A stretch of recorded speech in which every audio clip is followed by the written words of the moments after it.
За энэ Монгол Улсын үндсэн хуульд заасан хүний халдашгүй чөлөөтэй байх болон өөрийгөө өмгөөлөх хууль зүйн тусалцаа авах үндсэн эрх улам бүр баталгаажна гэсэн ийм ач холбогдлыг мөн мөрдөн шалах ажиллагааны явцад хүний эрхийн зөрчил гарахаас урьдчилан сэргийлэх эрх зүйн орчин улам босрлонгуй болно гэсэн.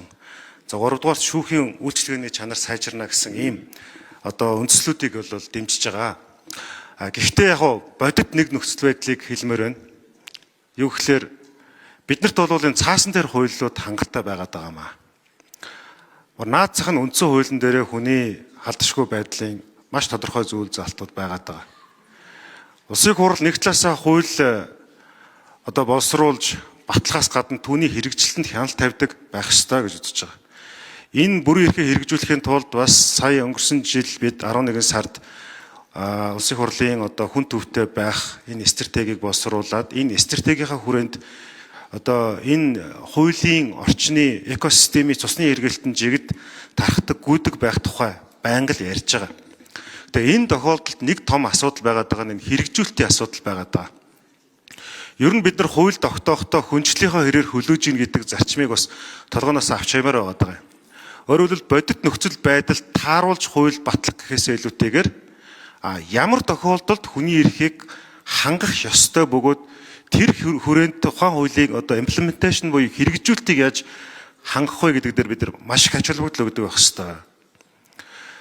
Сүүлийн жилүүдэд байнга тохиолдож байгаа нэг эмгэнэлтэй зүйл бол энэ эрүүгийн хэргийн хянан шийдвэрлэх процесс цагаан дээр хараар бичсэн хуулийн хэм хэмжээнд явхаас илүүтэйгээр гинтийн гарсан дуйлан шууган скандалд хөтлөгдөж тодорхой PR-чдын мөнгө төлсөн ийм зохион байгуулалтын ажиллагааны үндсэн дээр шүүхийн шийдвэрлэхийн процесс энэ хууль ёсоор хэрэгжих процессд нь гаж үзэгдэл бий болох үс ийм зүйл бий болсон.